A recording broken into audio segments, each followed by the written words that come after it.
Assalamu alaikum, chers frères et sœurs. Le peuple maudit de Israël. Une phrase qui semble résonner avec un mystère profond, une notion qui pourrait dérouter ou susciter la curiosité. Pourquoi parler de malédiction, alors que l'histoire d'Israël est généralement associée à celle d'un peuple élu par Dieu? Pourtant, au fil des siècles, des textes anciens aux événements historiques récents, l'idée que le peuple d'Israël aurait pu être maudit a traversé les cultures, les religions et les esprits. Il est crucial de comprendre que ce sujet va bien au-delà des simples récits bibliques. Il s'ancre dans une histoire complexe où la théologie, les prophéties et les malheurs historiques sont intimement liés. Cette notion de malédiction trouve son écho dans les croyances populaires, mais aussi dans des interprétations religieuses et culturelles, parfois mal comprises. Pourquoi ce sujet mérite-t-il notre attention aujourd'hui? Parce que ce n'est pas simplement un concept historique, mais une idée qui a façonné la perception mondiale d'un peuple tout au long des âges. Pour bien saisir la portée de cette notion, il est indispensable de remonter aux sources historiques et religieuses, de comprendre le contexte dans lequel ces croyances ont émergé et de démêler les faits des mythes. Le terme de peuple maudit a souvent été utilisé dans divers contextes pour parler du peuple d'Israël, mais que signifie-t-il réellement? Dans la Bible, en particulier dans l'Ancien Testament, les relations entre le peuple hébreu et Dieu sont parfois marquées par des promesses de bénédiction, mais aussi des avertissements de malédiction en cas de désobéissance. Dans le livre du Deutéronome, par exemple, Dieu promet des bénédictions à Israël s'ils obéissent à ses commandements, mais il y a également des malédictions redoutables s'ils s'en écartent. Parmi ces malédictions, on trouve des prophéties qui parlent d'exil, de souffrance et de dispersion à travers le monde. Ces passages ont alimenté des siècles d'interprétations théologiques, renforçant l'idée que certaines périodes de souffrance du peuple juif pourraient être vues comme des châtiments divins. Au-delà de la Bible, l'histoire du peuple d'Israël, marquée par les conquêtes, les destructions, l'exil et les persécutions, a renforcé cette image d'un peuple qui porte un poids historique lourd.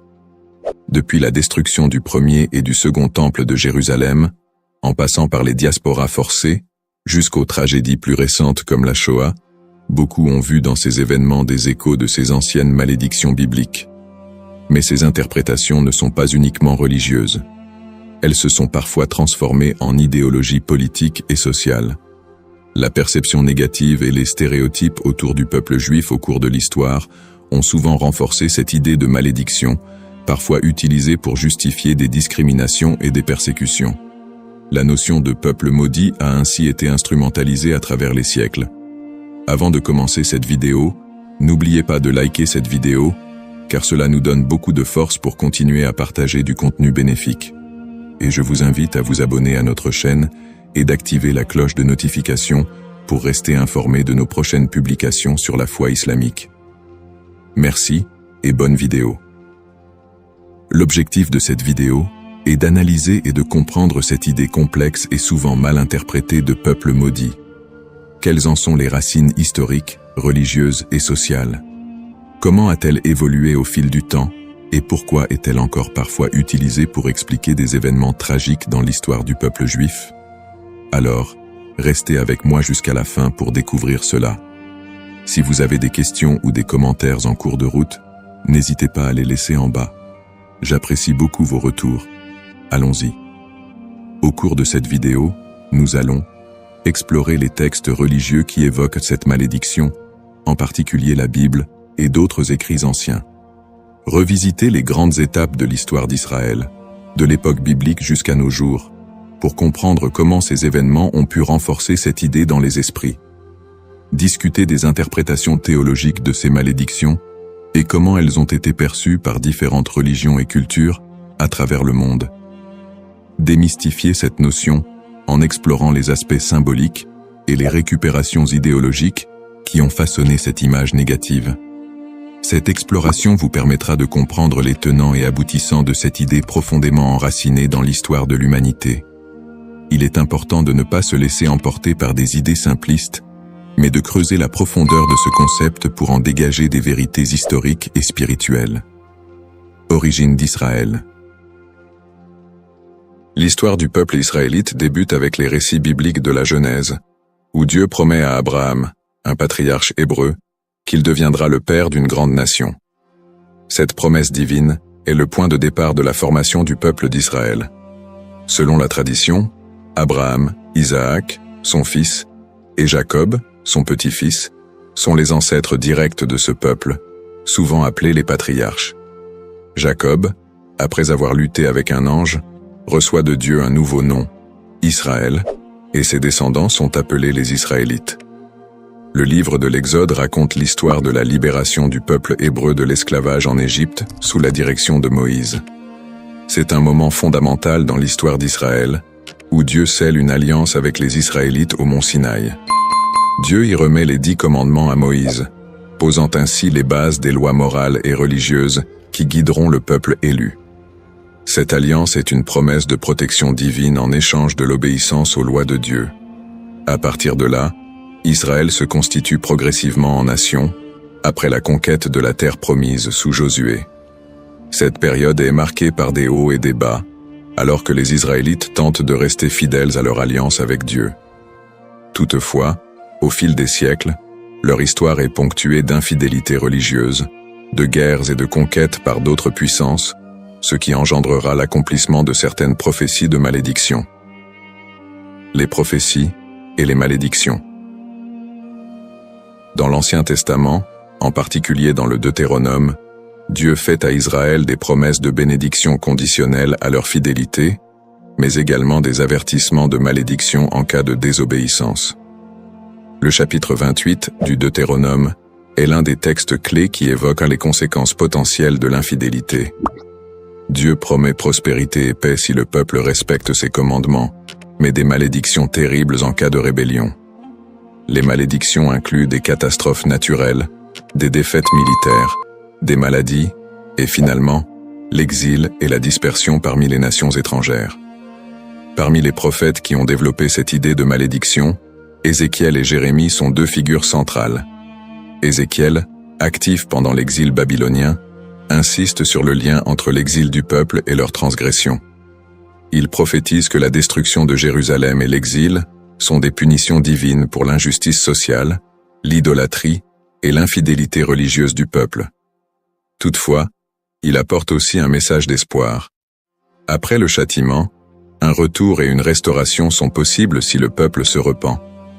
Jérémie, qui vécut également durant la chute de Jérusalem en 586 avant Jésus-Christ, avertit constamment le peuple des malheurs à venir s'il ne se détourne pas de l'idolâtrie et des injustices. Il prophétise la destruction imminente du temple de Jérusalem et l'exil des Judéens en Babylonie.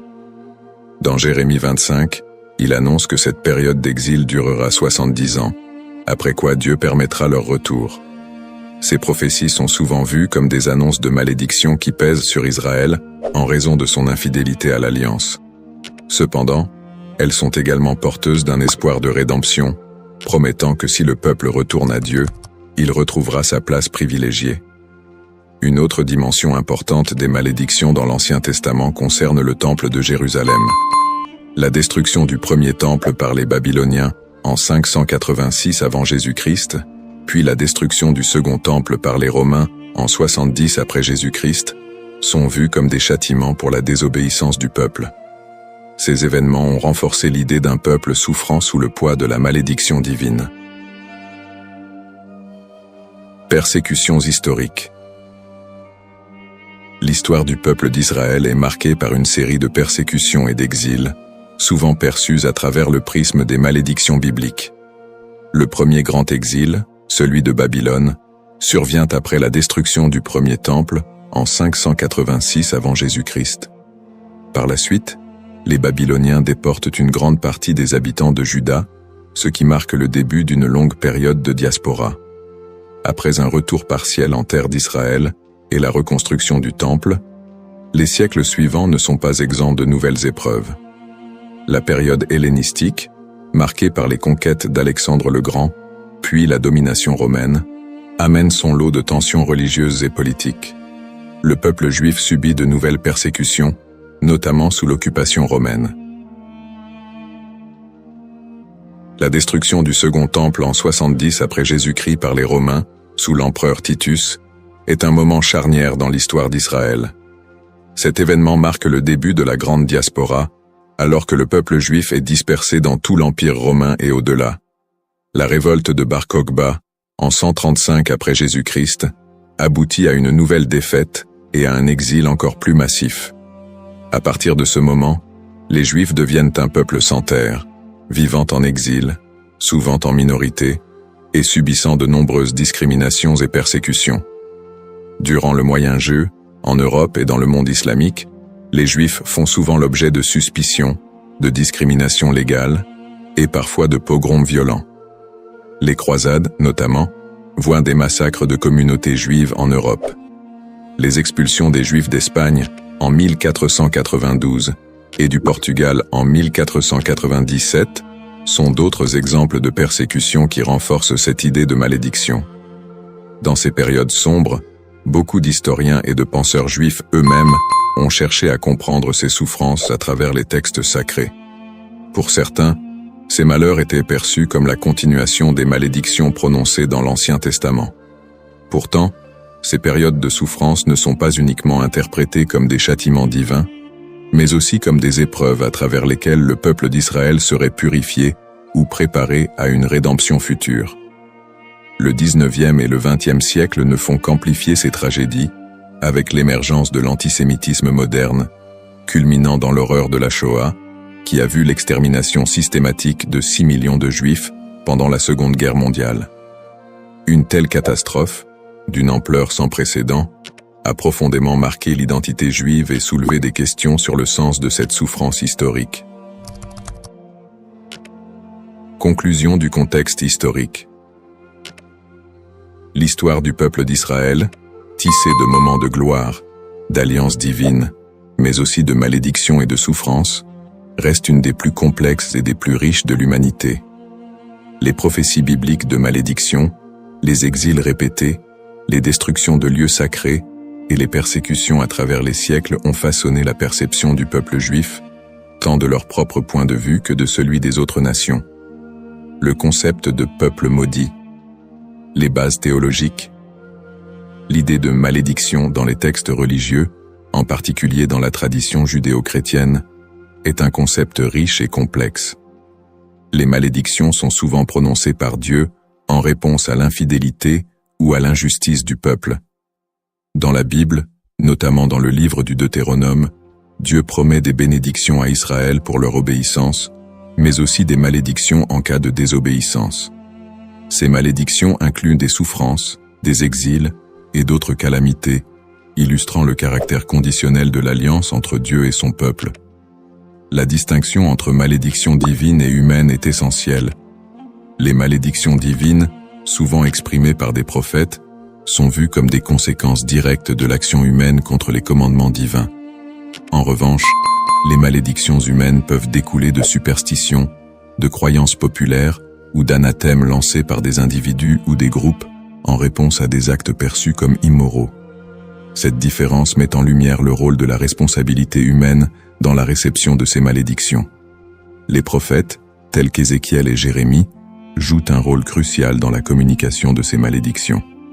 Leur message souligne que ces châtiments ne sont pas simplement des expressions de colère divine, mais des appels à la repentance et à la restauration. Ce cadre théologique souligne que les malédictions ne sont pas définitives et que le retour à la foi peut conduire à des bénédictions renouvelées. Malédiction et mythe. La notion de malédiction attachée au peuple d'Israël a donné lieu à de nombreuses interprétations populaires et mythes au cours des siècles. Dans les traditions chrétiennes et islamiques, des récits sur le peuple juif ont souvent été associés à des idées de punition divine. Ces interprétations, parfois teintées d'hostilité, ont conduit à la propagation de stéréotypes négatifs.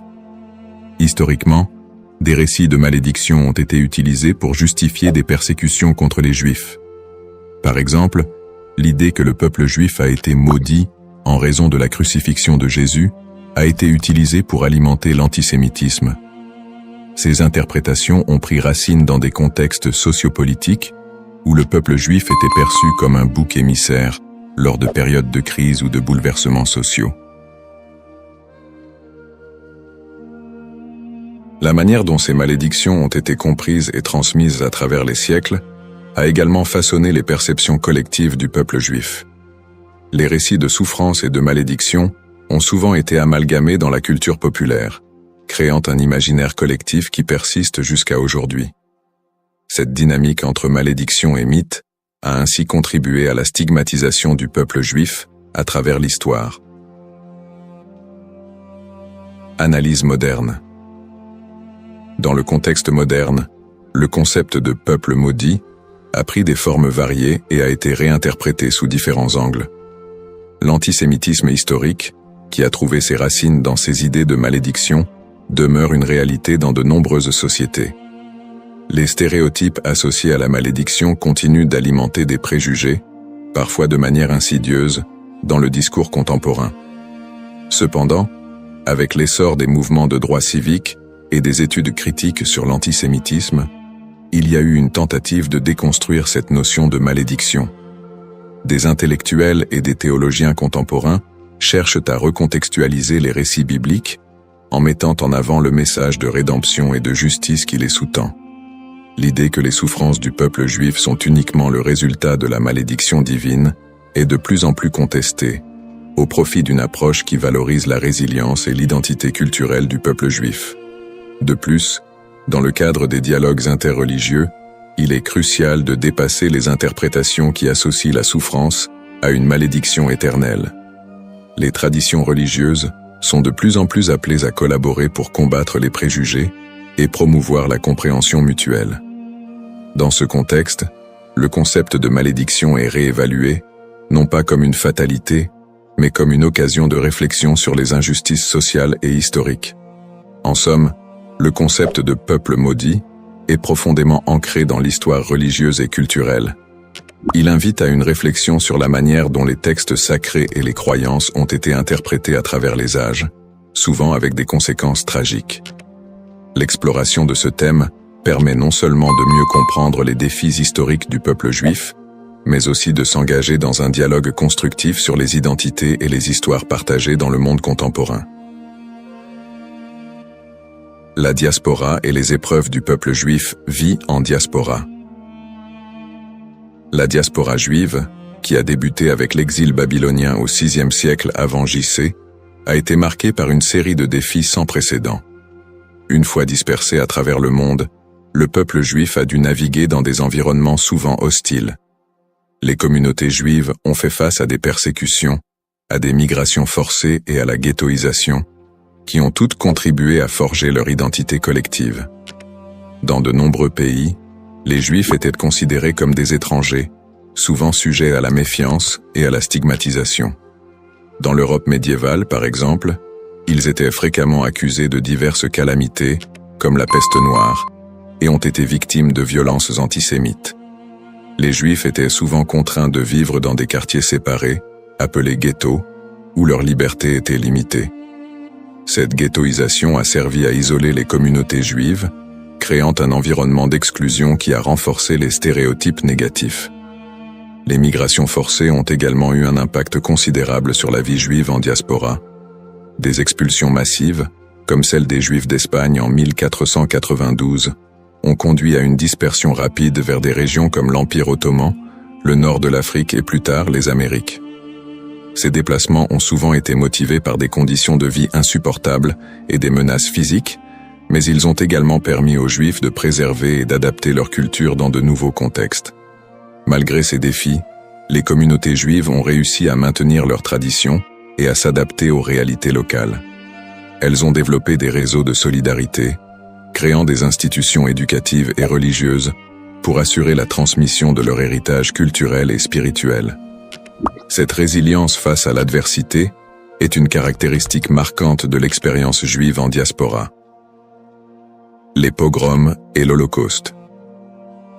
Les pogroms, qui ont commencé en Europe à partir du IXe siècle, illustrent la violence persistante à laquelle les Juifs ont été confrontés.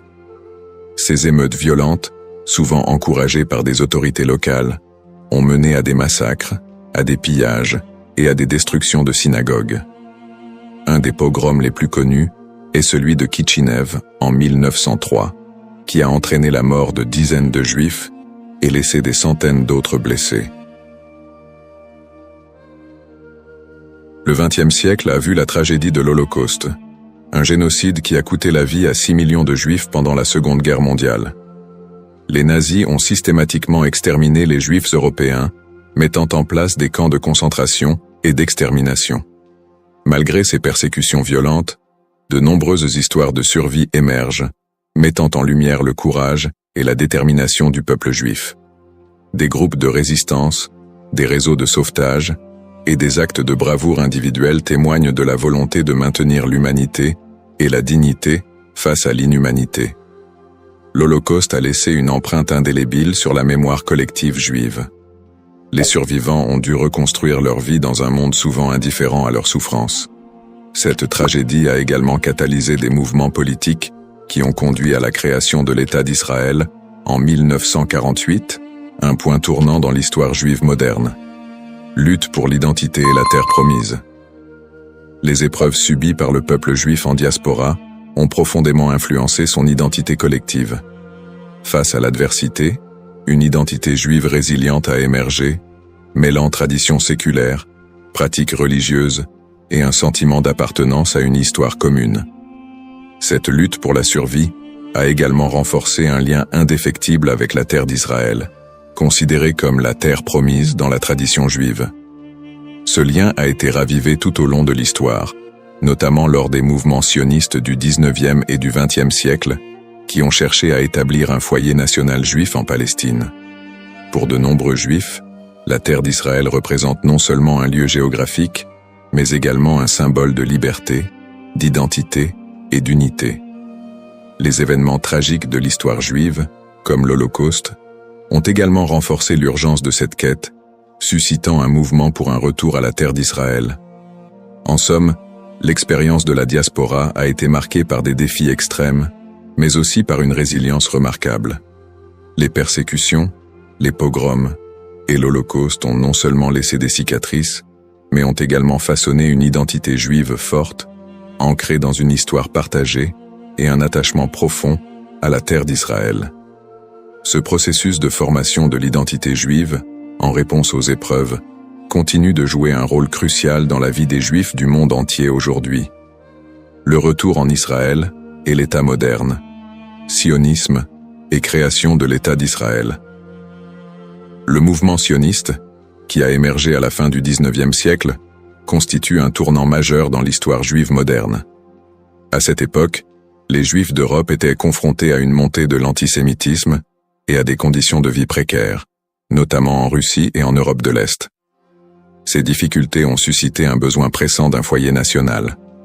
Theodor Herzl, considéré comme le père du sionisme politique, a articulé cette aspiration dans son livre L'État juif, 1996, où il propose la création d'un État juif en Palestine comme réponse à l'antisémitisme rampant.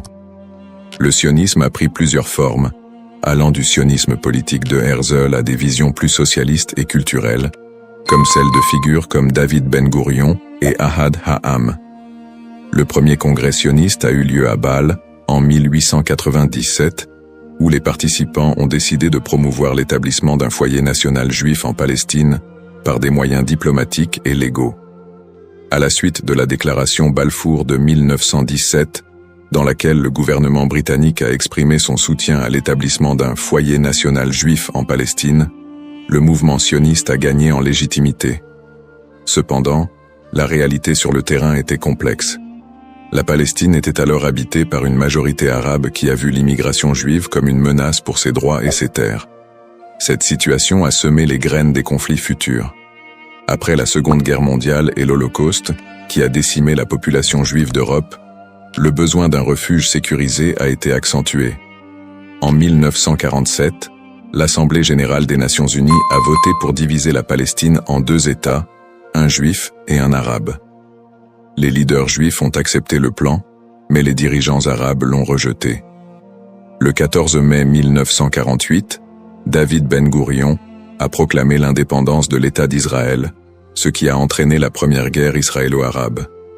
En dépit de l'opposition régionale, Israël a réussi à établir un État et à absorber un grand nombre de réfugiés juifs du monde entier, notamment des survivants de l'Holocauste.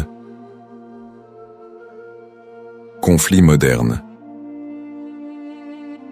Depuis sa création, l'État d'Israël a été plongé dans une série de conflits régionaux qui ont souvent été alimentés par des tensions ethniques et religieuses. Les guerres avec les pays arabes voisins, notamment les guerres de 1948, 1967 et 1973, ont défini les frontières et les relations diplomatiques de l'État moderne. Les tensions avec les populations palestiniennes ont également été une source constante de conflits, culminant avec les intifadas des années 1980 et 2000, où des soulèvements populaires ont éclaté en réponse à l'occupation israélienne des territoires palestiniens. Le conflit israélo-palestinien est un point focal des tensions au Moyen-Orient, où des questions de droits territoriaux, d'autodétermination et de sécurité se croisent. Les territoires de la Cisjordanie et de Gaza sont devenus des symboles de la lutte pour la reconnaissance et la dignité des Palestiniens. Les colonies israéliennes en Cisjordanie et les conditions de vie à Gaza ont engendré des critiques internationales et des tensions croissantes. Sur le plan religieux, les sites sacrés tels que Jérusalem revêtent une signification particulière pour les Juifs, les chrétiens et les musulmans, exacerbant les conflits. L'accès aux lieux saints est souvent un point de discorde, avec des épisodes de violence autour du mont du Temple et du dôme du Rocher.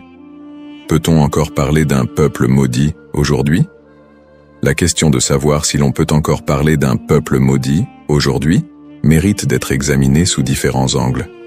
D'une part, le peuple juif a par moments été perçu comme victime d'une malédiction, surtout dans le contexte des souffrances historiques, des persécutions et de l'Holocauste.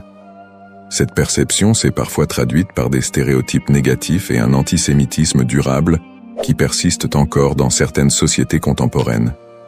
D'autre part, l'idée de peuple maudit ne rend pas pleinement compte de la résilience, de l'innovation et des contributions culturelles des Juifs à la société mondiale.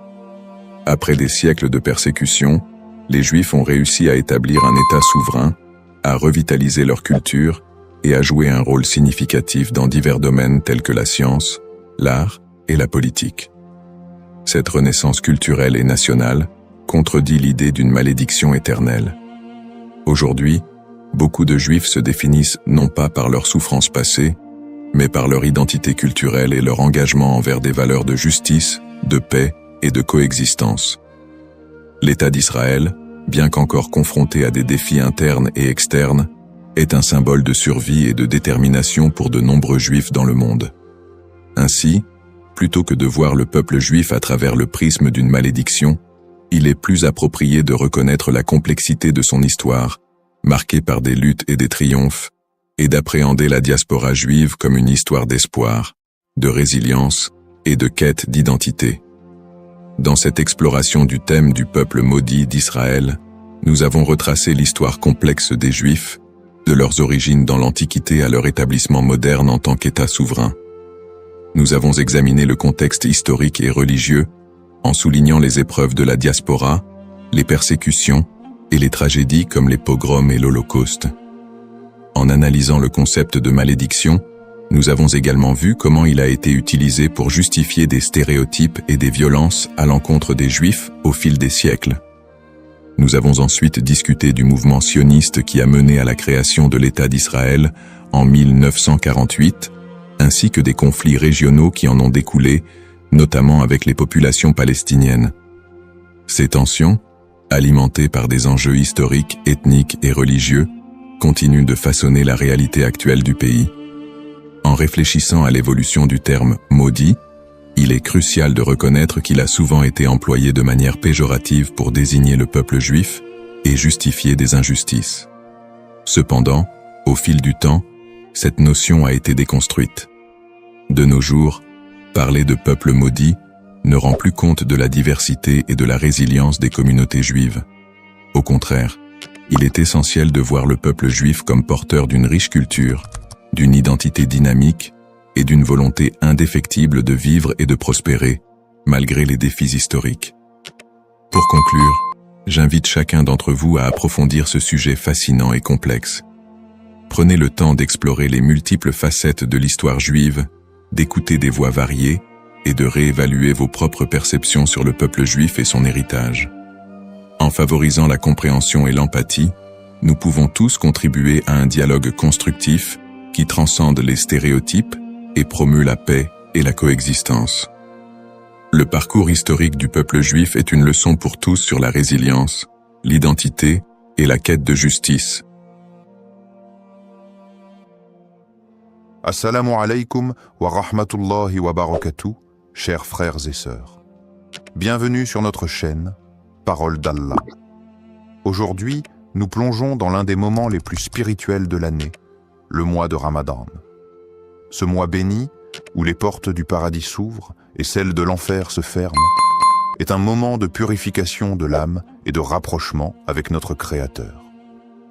Le Ramadan est une période durant laquelle notre lien avec Allah se renforce par la prière, le jeûne et surtout l'invocation, doua. Chaque prière et chaque doua prononcée en ce mois possède une force et une bénédiction particulière.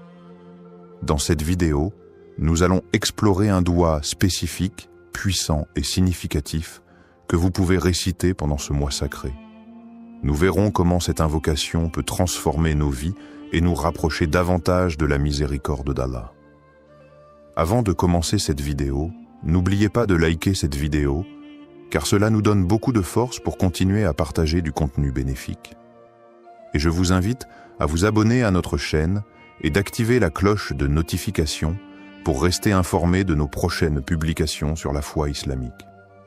Partagez-la avec vos proches et laissez un commentaire pour me dire ce que vous en pensez. Merci et bonne vidéo. L'importance du doua dans le mois de Ramadan. Le mois de Ramadan est une période inégalée dans l'année où Allah accorde une miséricorde et une bénédiction infinie à ceux qui s'y consacrent pleinement. Parmi les plus grandes bénédictions de ce mois figure l'importance du doua. En effet, le prophète Muhammad, paix et bénédiction sur lui, a dit « Il y a 3 personnes dont l'invocation n'est jamais rejetée. Celui qui jeûne jusqu'à ce qu'il rompe son jeûne, le juste dirigeant, et celui qui fait doua pour son frère en son absence. » Tirmidhi. Ce hadith montre clairement que pendant le Ramadan, les invocations sont particulièrement efficaces et puissantes. Le mois de Ramadan est un moment unique où les portes du ciel sont largement ouvertes et où Allah écoute plus attentivement les prières de ses serviteurs. C'est un mois de pardon et de miséricorde, une occasion en or pour demander à Allah ce que l'on désire, que ce soit la purification de l'âme, la guérison ou la bénédiction dans nos vies. Le prophète Muhammad, paix et bénédiction sur lui, nous a également enseigné que, quand le Ramadan commence, les portes du paradis s'ouvrent, les portes de l'enfer se ferment et les démons sont enchaînés. Sahih al-Bukhari. Cela témoigne de l'atmosphère spirituelle particulièrement propice pour faire des doua pendant ce mois. Le mois de Ramadan est aussi l'occasion de vivre des événements spirituels d'une importance capitale, notamment la nuit du destin, Laylat al-Qadr. Cette nuit, qui se trouve dans les 10 derniers jours de Ramadan, est mieux que 1000 mois. Le Coran dit « La nuit du destin est meilleure que 1000 mois ». Sourate al-Qadr, 97, 3. Pendant cette nuit, les anges descendent sur la terre et les prières sont exaucées. C'est donc le moment idéal pour faire des douas, car Allah, dans sa grandeur et sa miséricorde infinie, accorde une attention toute particulière à ses serviteurs en cette période. C'est un mois où chaque prière devient une opportunité d'obtenir des bénédictions et des réponses divines. Le doua est un acte d'humilité et de soumission totale à Allah, et pendant le mois de Ramadan, cet acte est particulièrement favorisé. Nous devons saisir cette occasion pour purifier nos cœurs, solliciter le pardon d'Allah et demander des bénédictions pour nous-mêmes, nos proches, et même pour l'ensemble de la communauté musulmane. Le doua du Ramadan, signification et puissance. Le doua est un acte de soumission et de demande auprès d'Allah, et pendant le mois de Ramadan, cet acte prend une dimension particulière.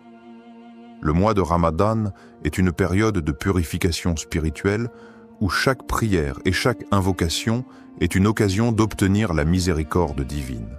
Dans ce contexte, certains douas ont une puissance et une signification profonde, et parmi ceux-ci, il existe un doua spécifique recommandé pour ce mois béni. Le doua pour la rédemption et le pardon. Le doua pour la rédemption et le pardon. Un des douas les plus recommandés pendant le mois de Ramadan est le doua pour demander le pardon et la miséricorde d'Allah. Il s'agit de l'invocation suivante, souvent récitée durant ce mois sacré. Allahumma innaka afu, tuhibbul afu, fa'af anni. Allahumma innaka afuwun tuhibbu al-afwa fa'fu anni. Ô Allah, tu es pardonnant, tu aimes le pardon, alors pardonne-moi. Hadith rapporté par Al-Tirmidhi. Ce doua est une invocation très puissante et profonde. Elle est recommandée de manière spéciale durant les dernières nuits de Ramadan, notamment durant la nuit du destin, Laylat al-Qadr, lorsque les bénédictions et les bénédictions divines sont multipliées. Le doua exprime l'humilité et le besoin absolu de la miséricorde d'Allah. Signification des mots et impact spirituel. Chaque mot de ce doua est riche en signification et en implications spirituelles. Voici une explication détaillée de ces éléments clés. Allahumma innaka. Ce mot commence l'invocation par le nom d'Allah, une manière de se rappeler qu'Allah est celui vers qui toute demande doit être adressée. Ce début marque le recueillement, le respect et l'humilité devant Allah. Afuwun. Cela fait référence à la qualité divine d'Allah qui est pardonnant. Ce mot indique une forme de pardon bienveillant, plus que simplement accorder le pardon. Allah, dans sa grande miséricorde, ne se contente pas de pardonner les péchés, mais il efface leurs traces et les conséquences. C'est ce pardon purifiant qui est demandé ici. Tuhibbu al-afwa. Cette phrase signifie que tu aimes le pardon. Cela nous rappelle que le pardon est une qualité précieuse dans l'islam. Et Allah non seulement pardonne, mais il aime pardonner à ses serviteurs qui se repentent sincèrement. Il est la source de tout pardon et aime purifier ceux qui se tournent vers lui avec un cœur sincère. Fa'fu anni. Ici, on demande directement à Allah de pardonner nos fautes. Le mot fa'fu est plus que le simple pardon. Il implique l'effacement total des péchés et des erreurs, une grâce qui est renouvelée chaque jour pendant le mois de Ramadan. Cette invocation, d'une simplicité apparente, est profondément spirituelle. Elle illustre parfaitement l'âme du Ramadan, qui est un mois de purification, de repentance et de réconciliation avec Allah. Le doua fait appel à la miséricorde d'Allah, à sa volonté de pardonner et à sa bienveillance infinie. Il invite les croyants à se tourner vers Allah avec une foi totale, en reconnaissant leurs faiblesses et en demandant une purification divine. Connexion à la miséricorde divine. Le mois de Ramadan est le mois où la miséricorde divine atteint son paroxysme.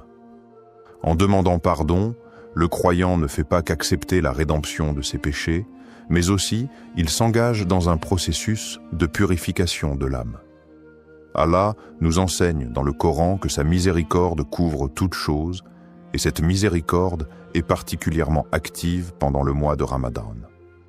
Le prophète Muhammad, paix et bénédiction sur lui, a dit « Celui qui jeûne pendant le mois de Ramadan avec foi et espérant la récompense d'Allah, ses péchés passés lui seront pardonnés. » Sahih al-Bukhari. Le doua pour le pardon est une clé pour accéder à cette miséricorde. Ce mois de Ramadan est, pour chaque musulman, une occasion de se libérer des chaînes de ses péchés, de se purifier et de se rapprocher de la clémence infinie d'Allah. La répétition de ce doua crée une connexion constante avec la miséricorde divine et rappelle aux croyants qu'Allah est toujours prêt à pardonner ceux qui reviennent vers lui avec sincérité. Bénédictions liées à l'écoute de ce doua. Les bénédictions de ce doua sont innombrables. Lorsque nous récitons cette invocation, nous sollicitons le pardon d'Allah et en retour, Allah nous accorde plusieurs bénédictions spirituelles. le pardon des péchés. Comme mentionné précédemment, réciter ce doigt avec foi et sincérité efface nos péchés, même les plus grands. La purification du cœur, la miséricorde divine, demandée dans cette invocation, purifie le cœur du croyant, enlevant l'orgueil, la colère et la rancune. La proximité d'Allah. En demandant pardon à Allah, nous établissons un lien plus intime avec lui. Le doigt nous rappelle que nous sommes toujours dépendants de sa miséricorde et que notre relation avec lui est celle d'un serviteur humble. Les bénédictions dans la vie. Le pardon d'Allah pendant le Ramadan se traduit également par des bénédictions dans notre vie quotidienne. Ces bénédictions peuvent se manifester sous forme de paix intérieure, de prospérité spirituelle et matérielle, et d'un sentiment général de bien-être.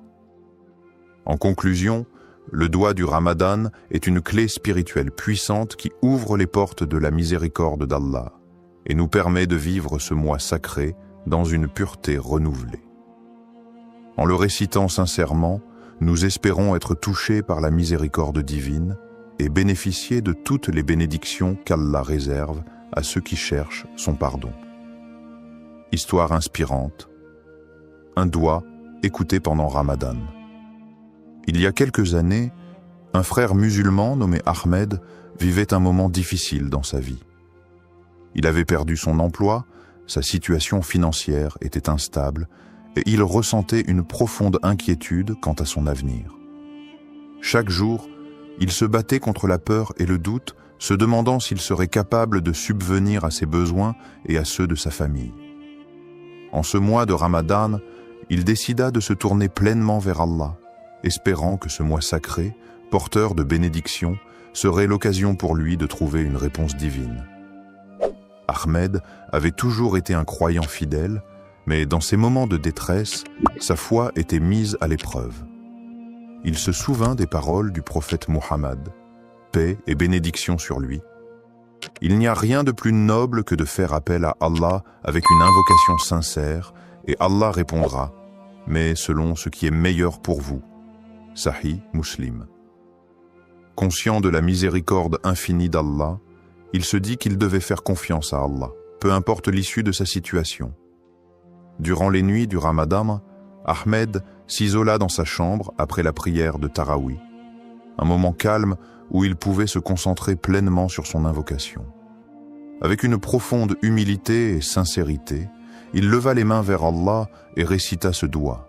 Allahumma inni abduk wa ibnu abdik wa ibnu ummatik, nasiyati biyadik, madin fi hukmik, adlu fi qada'uk, asalika bi kulli ismin huwa lak, summayta bihi nafsak, أو أنزلته في كتابك أو علمته أحدا من خلقك أو استأثرت به في علم الغيب عندك أن تجعل القرآن ربيع قلبي ونور صدري وجلاء حزني وذهاب همي اللهم إني عبدك وابن عبدك وابن آمتك ناسيتي بيدك معذن في حكمك عدل في قضائك أسألك بكل اسم هو لك سميته به نفسك أو أنزلته في كتابك أو علمته أحدا من خلقك أو استأثرت به في علم الغيب عندك أن تجعل القرآن رب قلب ونور صدر وجلاء حزن وذهب همع. Ô Allah, je suis ton serviteur, fils de ton serviteur et fils de ta servante. Mon destin est entre tes mains et tout ce que tu ordonnes est juste et équitable. Je te demande, par tous les noms qui t'appartiennent, que tu as révélé dans ton livre ou enseigné à l'un de tes créatures, ou gardé dans le secret de ton savoir divin, que le Coran devienne le printemps de mon cœur, la lumière de ma poitrine, la guérison de ma tristesse et la disparition de mon souci. Cette invocation, exprimant une demande de guérison spirituelle, de paix intérieure et de bénédiction dans la vie d'Ahmed, marqua un tournant dans son Ramadan. Il répéta ce doigt avec une foi inébranlable, se rappelant que Ramadan est le mois où les portes de la miséricorde d'Allah sont largement ouvertes. Chaque mot de l'invocation résonnait profondément dans son cœur, et il ressentait une connexion spéciale avec Allah pendant ces moments de solitude.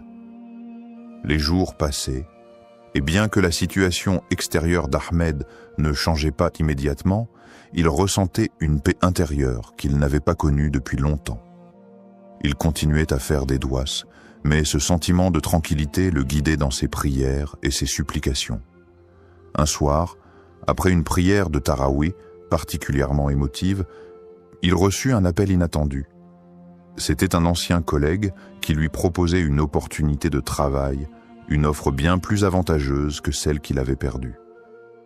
Non seulement cette offre répondait à ses besoins matériels, mais elle offrait également une chance de croître et de se rapprocher de ses valeurs spirituelles. Cela lui rappela instantanément le hadith du prophète Muhammad, paix et bénédiction sur lui. Quand Allah aime un serviteur, il l'éprouve. Sahih al-Bukhari. Il se rendit compte que cet emploi n'était pas simplement une solution à ses soucis, mais aussi une forme de réponse divine à ses supplications. Au-delà de l'aspect matériel, Ahmed ressentait dans son cœur une profonde gratitude envers Allah. Il se rappela que, bien que sa demande n'ait pas été exaucée immédiatement dans la forme qu'il avait anticipée, la réponse de Dieu était parfaite. Allah avait agi selon ce qui était le meilleur pour lui, non seulement en lui offrant une réponse à ses besoins, mais aussi en renforçant sa foi, en lui enseignant la patience et en lui montrant que la miséricorde divine se manifeste de manière subtile et inouïe. Cette expérience marqua un tournant spirituel dans la vie d'Ahmed. Il comprit que chaque doua, même si la réponse n'est pas immédiate ou n'est pas conforme à nos attentes, est écoutée par Allah. Parfois, la réponse vient sous une forme différente de ce que nous imaginons, mais elle est toujours en accord avec ce qui est le mieux pour nous. Ce Ramadan, il apprit à se remettre complètement entre les mains d'Allah, à faire confiance à son plan, et à voir chaque épreuve comme une occasion d'approfondir sa foi. L'histoire d'Ahmed nous rappelle que chaque doua, pendant Ramadan, est un acte de foi, une forme de soumission à Allah. Parfois, les bénédictions ne sont pas visibles tout de suite, mais elles sont toujours présentes, enveloppées dans la sagesse et la miséricorde d'Allah.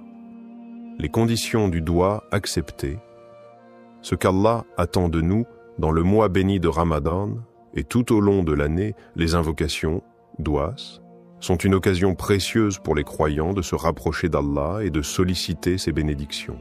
Toutefois, pour que notre doua soit accepté, il y a des conditions que nous devons remplir, des comportements que nous devons adopter. Allah, dans sa miséricorde infinie, répond à nos prières, mais cette réponse dépend souvent de la sincérité de notre cœur et de notre engagement envers lui. Première, la sincérité dans la prière et la pureté d'intention. La première condition pour qu'un doua soit accepté est la sincérité du cœur. Lorsque nous élevons nos mains en supplication, nous devons nous assurer que notre demande vient d'un cœur pur, exempt de toute hypocrisie. Le prophète Muhammad, paix et bénédiction sur lui, a dit « Lorsque vous invoquez Allah, invoquez-le avec un cœur pur. » Sunan at-Tirmidhi. Il est crucial que notre intention soit claire et que nous ne cherchions pas à obtenir des bénéfices mondains par nos prières, mais bien à chercher le plaisir d'Allah.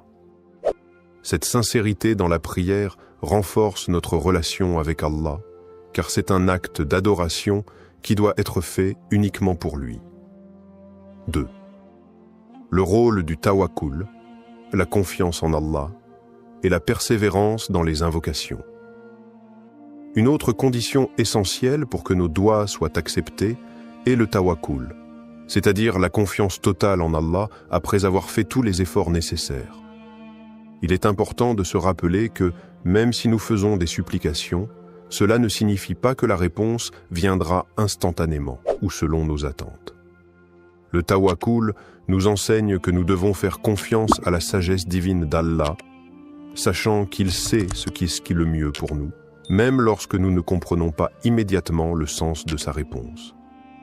Le prophète, paix et bénédiction sur lui, a aussi dit « Ne vous lassez pas d'invoquer Allah, car parfois la réponse arrive plus tard qu'on ne le désire, et Allah connaît le meilleur moment pour exaucer votre prière. » Sahih al-Bukhari.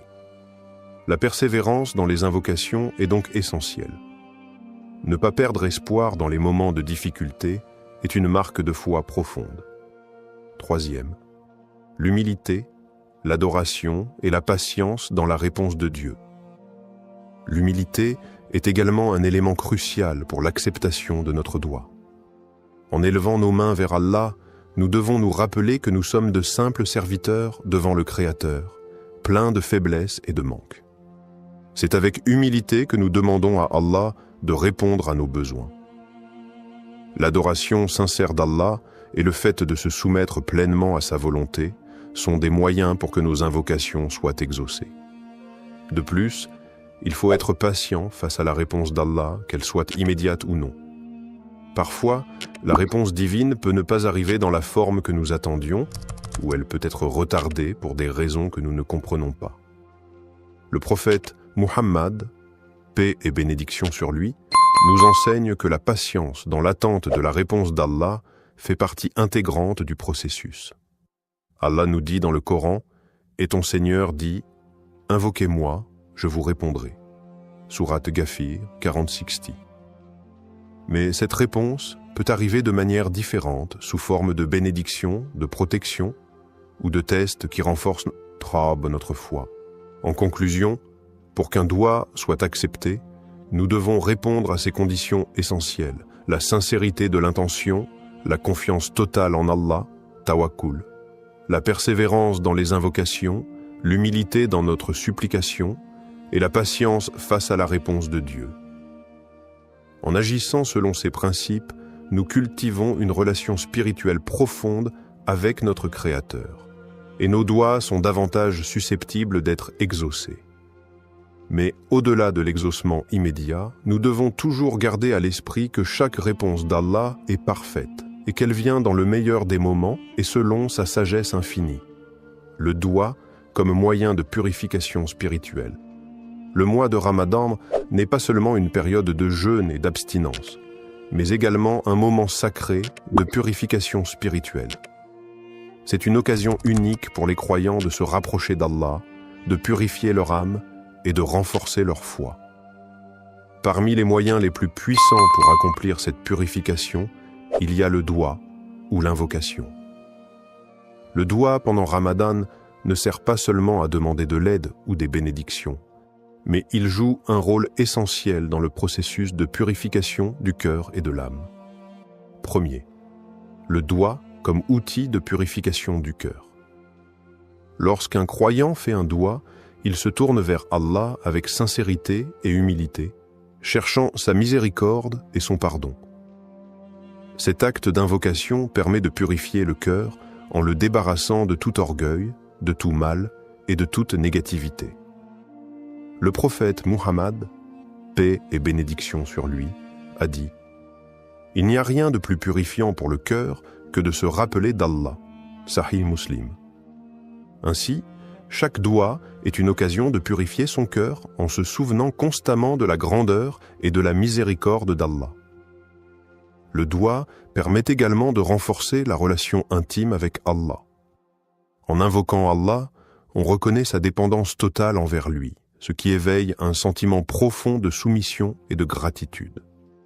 Ce processus aide à purifier le cœur des distractions mondaines et à focaliser notre attention sur ce qui est véritablement important dans la vie, l'adoration d'Allah.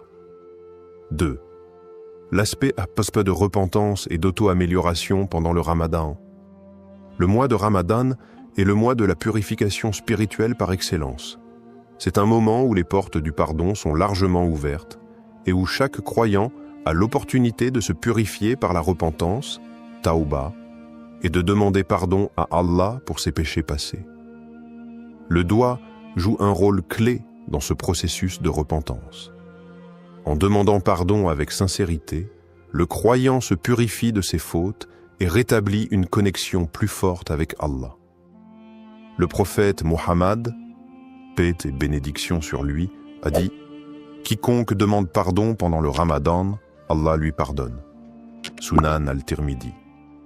Cette promesse divine est un rappel puissant de la miséricorde d'Allah. Lors de nos invocations, il est important de nous repentir sincèrement de nos péchés et de demander à Allah de purifier notre cœur et notre âme. Le doua devient ainsi un acte de purification, non seulement de nos actions passées, mais aussi un moyen d'améliorer notre caractère et d'aller vers une version meilleure de nous-mêmes. Troisième, le doigt comme moyen de purification spirituelle profonde. Le doigt n'est pas seulement une demande d'aide, mais il est aussi une méthode pour nous purifier en tant qu'individus. C'est une manière d'implorer Allah de nous guider sur le droit chemin, d'effacer les imperfections de notre âme et de nous accorder la paix intérieure. Chaque invocation nous aide à nous détacher des préoccupations matérielles et à renforcer notre connexion avec Allah. Le Coran nous rappelle l'importance de la purification du cœur et de l'âme, notamment dans le verset suivant. Le jour où ni les biens ni les enfants ne profiteront, sauf celui qui viendra à Allah avec un cœur pur. Sourate Ash-Shu'ara, 26, 88 à 89. Ce verset souligne la nécessité d'avoir un cœur purifié pour mériter la proximité d'Allah et sa récompense.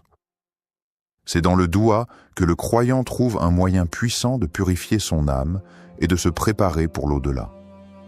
Quatrième, la purification par l'humilité et la sincérité.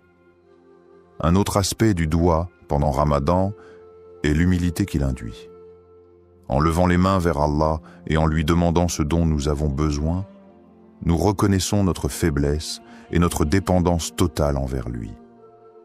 Cette humilité est un moyen puissant de purifier notre cœur, car elle nous libère de l'orgueil et du sentiment d'autosuffisance qui peut parfois entraver notre spiritualité.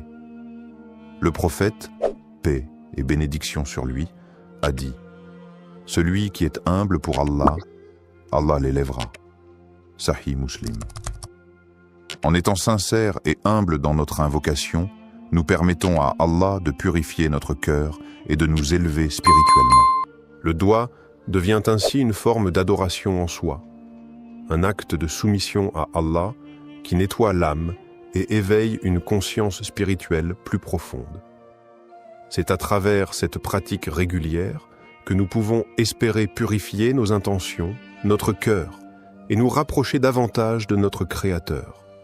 Conclusion, le doigt, pendant le mois de Ramadan, n'est pas simplement un acte de demande, mais une forme de purification spirituelle qui nous aide à nettoyer notre cœur, à nous repentir et à nous améliorer spirituellement. En nous tournant vers Allah avec sincérité, humilité et foi, nous pouvons purifier nos âmes des péchés et des distractions du monde. Le mois de Ramadan, avec ses bénédictions et sa miséricorde infinie, est l'occasion idéale pour accomplir cette purification, se rapprocher d'Allah et renforcer notre engagement à mener une vie pure, pleine de foi et de dévotion. L'écoute du doigt et l'acceptation de la volonté d'Allah. Lorsqu'un croyant fait un doigt, il se soumet à la volonté divine et attend la réponse d'Allah avec foi et confiance. Cependant, il est important de comprendre que la manière dont Allah répond à nos invocations peut ne pas toujours correspondre à ce que nous attendions ou désirions immédiatement. L'acceptation de la volonté d'Allah, même quand la réponse à notre doigt semble différente de ce que nous avons demandé, est un aspect fondamental de la foi musulmane. Cela relève de la conviction profonde que tout ce qu'Allah fait est pour notre bien, même si nous ne comprenons pas toujours les raisons de sa réponse. Premier, croire que toute réponse divine est pour notre bien. Le prophète Muhammad, paix et bénédiction sur lui, a dit « Il se peut que vous détestiez quelque chose alors qu'Allah a placé un grand bien dans cela. » Sourate Al-Baqarah 216. Cette parole nous enseigne que même lorsque la réponse d'Allah semble être un refus ou un retard dans notre demande, cela peut être en réalité un bien pour nous.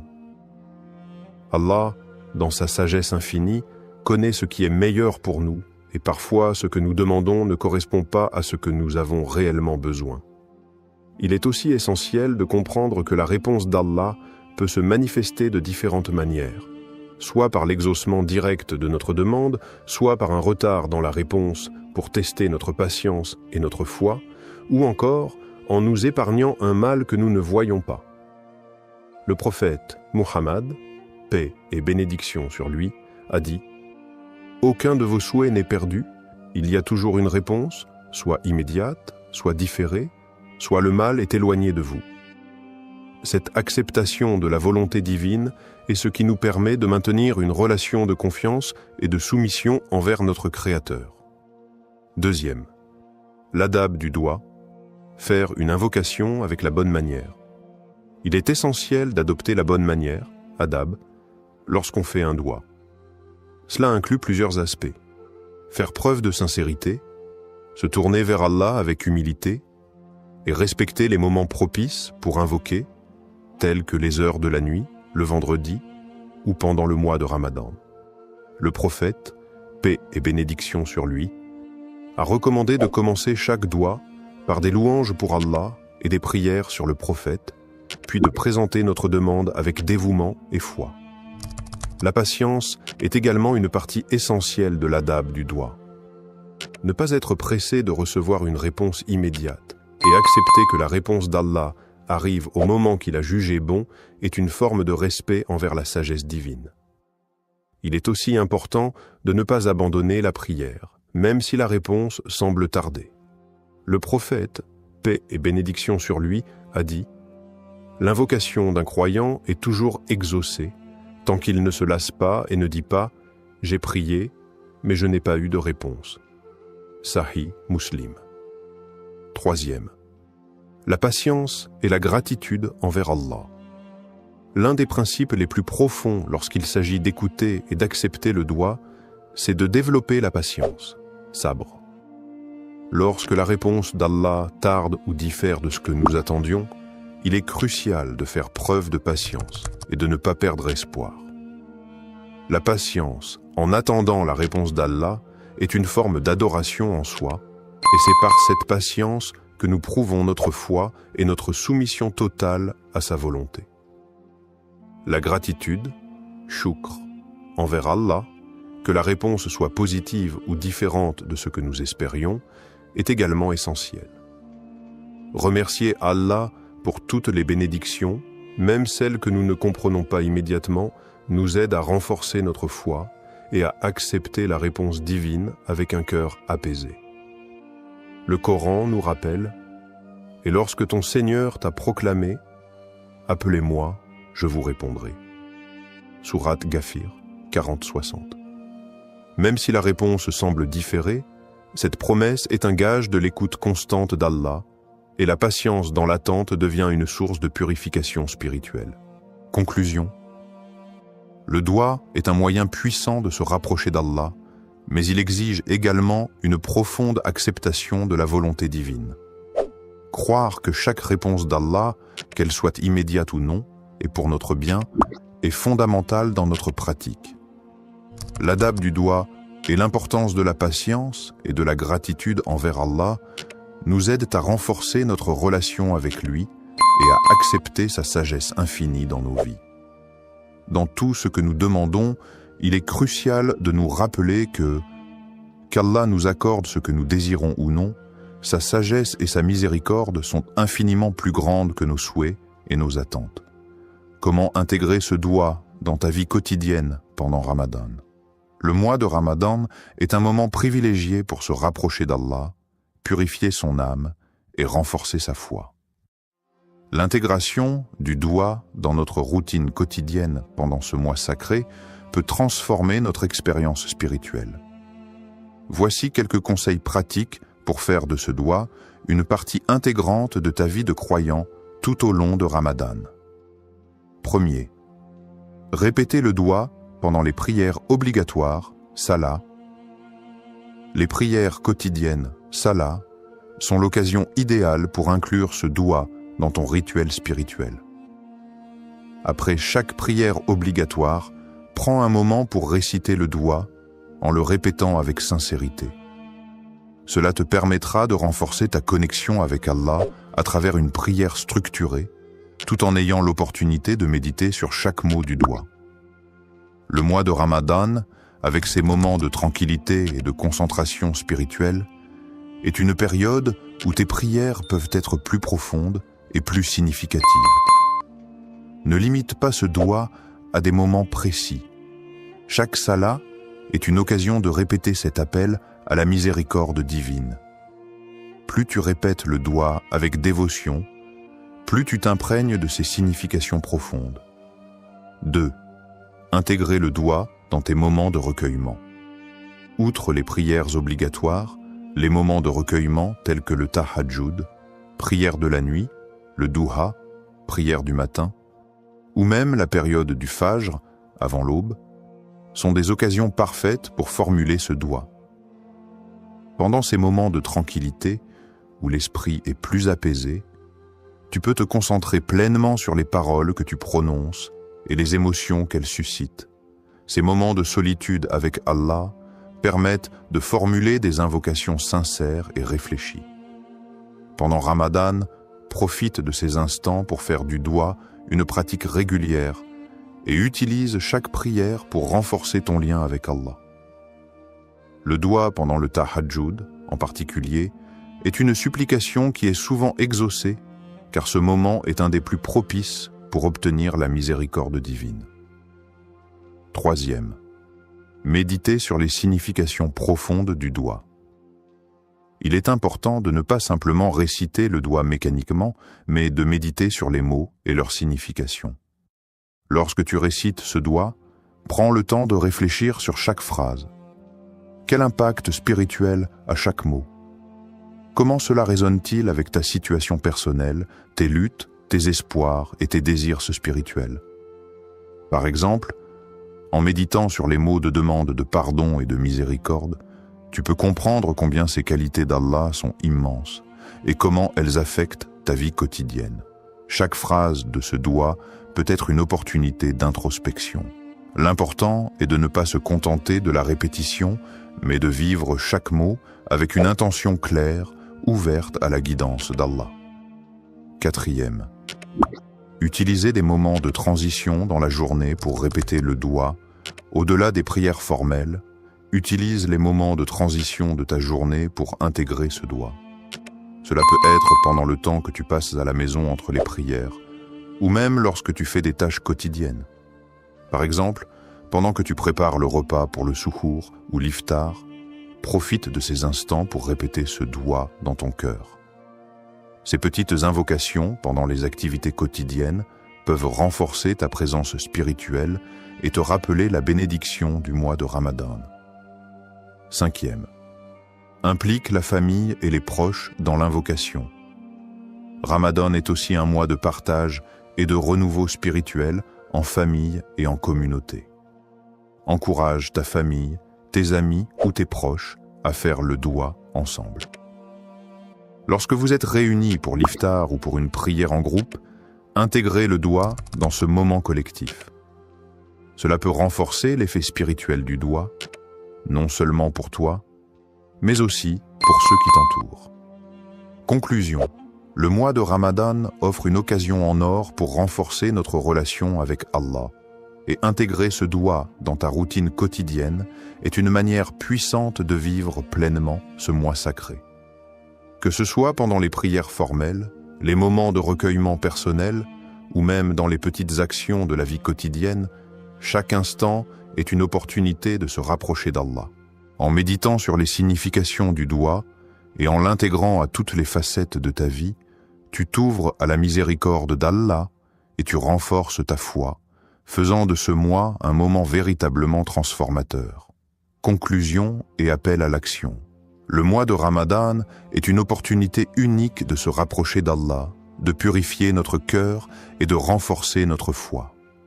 Le doua que nous avons exploré aujourd'hui est un moyen puissant d'attirer la miséricorde divine et de recevoir les bénédictions qu'Allah nous accorde généreusement pendant ce mois sacré.